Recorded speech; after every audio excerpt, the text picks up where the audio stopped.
నిత్యుడైన తండ్రికి సదాకాలము స్తుతి కలుగునుగాక. మీ అందరికీ నా శుభములు. ఈ రోజు మన ధ్యానం యోహాను సువార్త 6వ అధ్యాయం 67 నుంచి 71 వచనాల వరకు. నిన్నటి ధ్యానంలో యేసుప్రభువారు బోధించిన సత్యాన్ని అంగీకరించలేక అనేక మంది శిష్యులు ఆయనను విడిచిపెట్టి వెళ్లిపోయిన విషయాన్ని చూశాం కదా. వారు ప్రభువును కొంతకాలం వెంబడించినప్పటికీ ఆయన మాటలు తమ ఆలోచనలకు కోరికలకు వేరుగా ఉన్నప్పుడు ఆయనతో కలిసి నడవలేకపోయారు. ఈ రోజుల్లో కూడా చాలా మంది దేవుడు తమ ప్రార్థనలకు వెంటనే జవాబిచ్చినంత వరకు, వారి అవసరాలు తీర్చబడినంత వరకు, పరిస్థితులు అనుకూలంగా ఉన్నంత వరకు మాత్రమే ప్రభువుని వెంబడిస్తూ ఉంటారు. ప్రభువుని స్తుతిస్తారు, ఘనపరుస్తూ ఉంటారు. కానీ ఎప్పుడైతే దేవుని వాక్యము తమ ఇష్టాలను మార్చుకోమని, తమ స్వభావాన్ని సరిదిద్దుకోమని, సిలువనెత్తుకుని నన్ను వెంబడించాలని పిలుపునిచ్చినప్పుడు అక్కడే చాలా మంది వెనక్కి తిరుగుతారు. ఈ రోజు ధ్యానంలో అందరూ వెళ్లిపోయిన తర్వాత యేసు ప్రభు తన 12 మంది శిష్యులను చూసి మీరు కూడా వెళ్లిపోవాలని ఉన్నారా అని అడిగిన ప్రశ్నను పరిశీలించబోతున్నాం. ఈ ప్రశ్న కేవలం 12 మందికే కాదు, ఈ రోజు మనలో ప్రతి ఒక్కరికి కూడా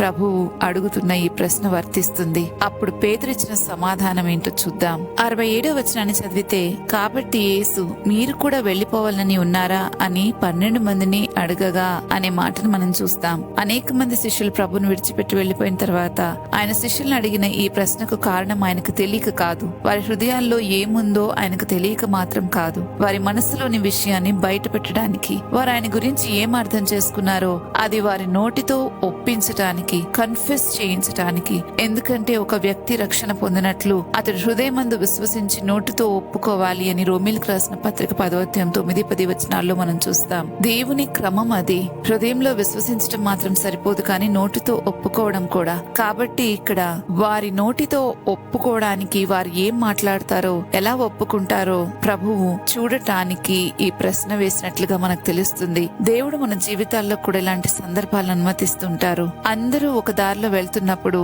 నువ్వు కూడా వారిలాగే వెళ్తావా, లేక దేవుని వెంట నిలబడతావా? మన ఒప్పుకోలు ఏంటో పరీక్షించటానికి ప్రభు కొన్ని పరిస్థితులను మన జీవితాల్లో కూడా అనుమతిస్తారు.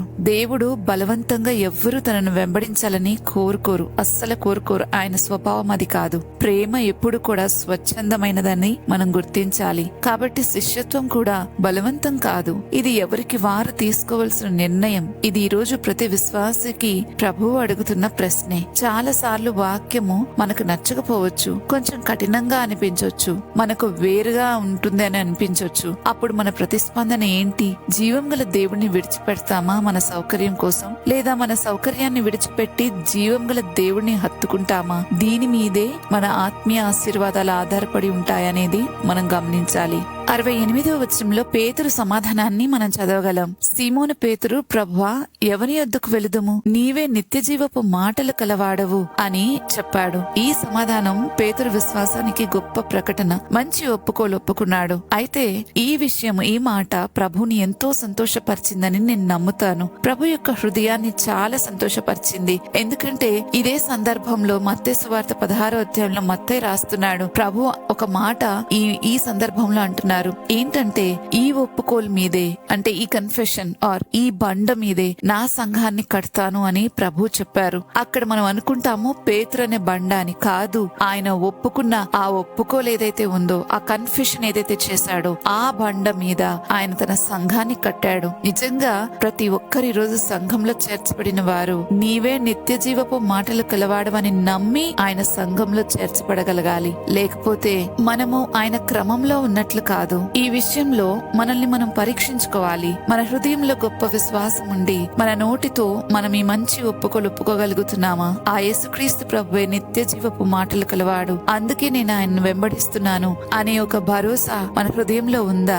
ఈ క్రమంలో మనం ఉన్నామా? ఒకసారి పరీక్షించుకోవాలి. పేతురు అంటున్నాడు, మేం వెళ్ళము అని మాత్రమే చెప్పలేదు, ఎవరి దగ్గరికి వెళ్తామని అడుగుతున్నాడు. అంటే ఇంకొక ఆల్టర్నేటే లేదు అని ప్రకటిస్తున్నాడు. మనుషులు సలహా ఇవ్వగలరు, కానీ రక్షణ ఇవ్వలేరు. మతము నియమాలను ఇవ్వగలదు, కానీ జీవాన్ని ఇవ్వలేదు. క్రీస్తు మాత్రమే నిత్య జీవపు మాటలు కలవాడు, ఆయనే నిత్య జీవమై ఉన్నాడు అని వాక్యం చాలా స్పష్టంగా బోధిస్తుంది. ఇక్కడ నిత్య జీవపు మాటలంటే కేవలం మంచి బోధలు కాదు, మనకు శాశ్వతమైన నివాసాన్ని అనుగ్రహించే దేవుని మాటలు. మనము క్రీస్తుని విడిచిపెడితే మన ఆత్మలో జీవం పోగొట్టుకున్నట్లే. ఇంకా 69వ వచనంలో పేతురు ఇంకా అంటున్నాడు, నీవే దేవుని పరిశుద్ధుడివని మేము విశ్వసి విశ్వసించి ఎరిగి ఉన్నాము అని ఆయనతో చెప్తున్నాడు. పేతురు ఇక్కడ దేవుని క్రమాన్ని చాలా స్పష్టంగా ప్రకటిస్తున్నాడు. ముందుగా విశ్వసించాడు, ఆ తర్వాత అనుభవాన్ని బట్టి తెలుసుకున్నాడు. పేతురు యేసు ప్రభువును కేవలం మాటలు విని ఆయనతో నడిచిన వాడిగా మాత్రమే కాదు గాని ఆయన మాటలను అనుభవించిన వాడిగా ఈ మాటలు చెప్తున్నాడు. అందుకే అతని ఒప్పుకోలు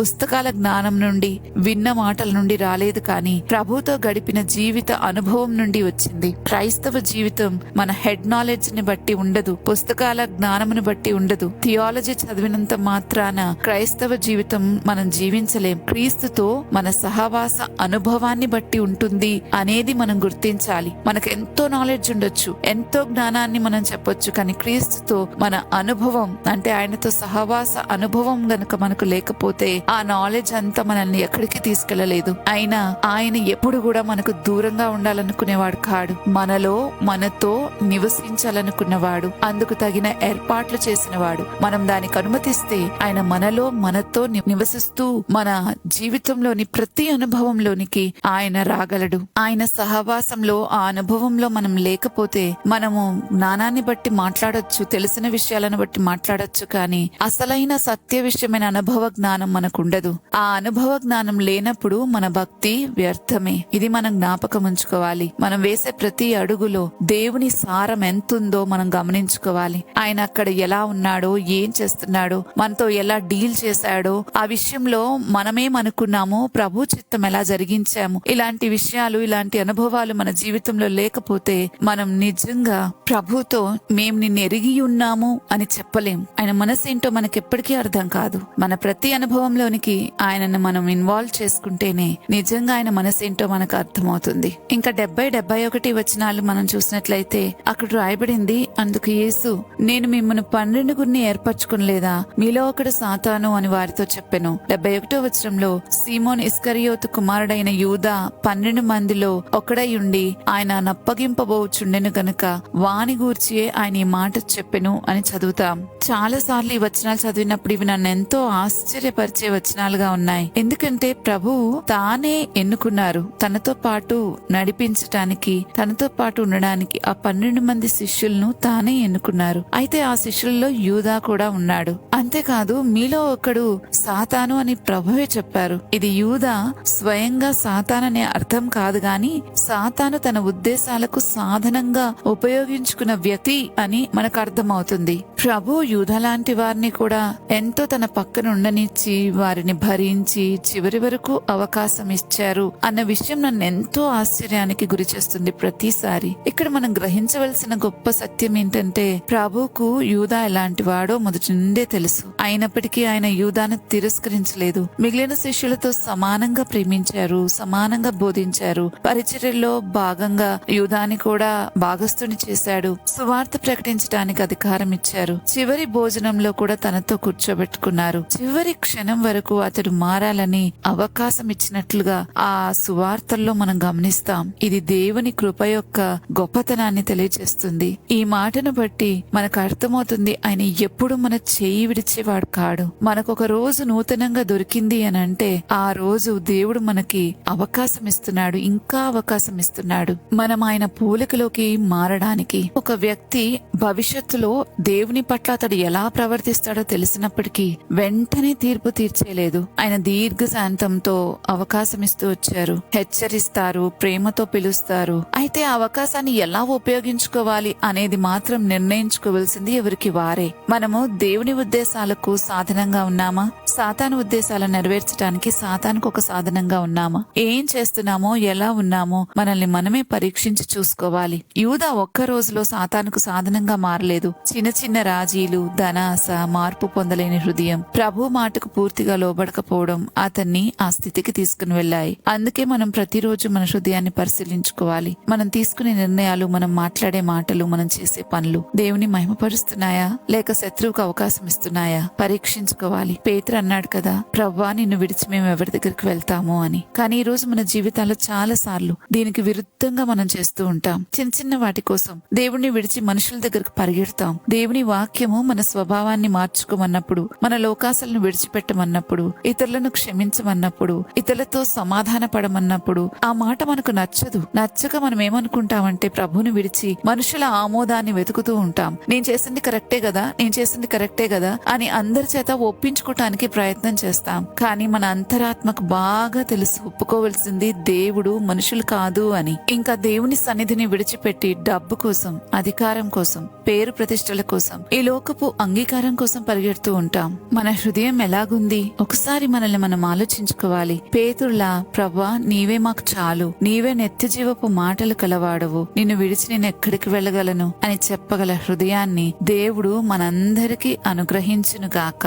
ఆమెన్. ప్రార్థించుకుందామా? నిత్యుడైన తండ్రి, సమాధానాధిపతివైన మా ప్రభువా, నీకు స్తోత్రాలు చెల్లిస్తున్నాం. తండ్రి, లేఖన భాగంలో నుంచి ఈరోజు మేము నేర్చుకున్న సంగతులను బట్టి బ్రతకడానికి మీరే కావలసిన కృపను మాకు అనుగ్రహించమని ప్రాధేయపడుతున్నాం. మేమెప్పుడు నీ వాక్యానుసారంగా జీవించాలని ఎంతో ఆశతో ఎదురు చూస్తూ ఉన్నారన్న సంగతిని మేము గ్రహించగలిగాం. దానికి తగిన శక్తినివ్వటానికి కూడా ఎన్నడూ వెనకాడని దేవుడవు నీవు. ప్రభువా, ఈరోజు ఈ లేఖన భాగంలో మాతో మీరు మాట్లాడిన సంగతులన్నిటిని బట్టి మేము కూడా నా తండ్రి మా ముఖ్యమైన ఒక కన్ఫెషన్, ఒక బండ మీద మేము నిలబడేటట్లుగా నీవే నిత్య జీవపు మాటలు కలవాడు, మేమింకా ఎక్కడికి వెళ్ళగలుగుతాం, ఇదే మా జీవితంలో ఒక ప్రముఖమైన ఒప్పుకోలుగా ఉండడానికి సహాయం చేయమని ప్రార్థిస్తున్నాం. మా హృదయమందు విశ్వసించి మా నోటితో ఈ మంచి ఒప్పుకోలు పోవడానికి కృప చూపమని, నాయన జీవ కిరీటాన్ని పొందుకోవడానికి సహాయం చేయమని ప్రార్థిస్తూ ఈ మనవులని యేసుక్రీస్తు ప్రభువారి నామంలో వేడుకుంటున్నాము తండ్రి. ఆమెన్. రేపటి ధ్యానంలో మళ్ళా తిరిగి కలుద్దాం. అంతవరకు దేవుని కృప మనందరికీ తోడైండును గాక.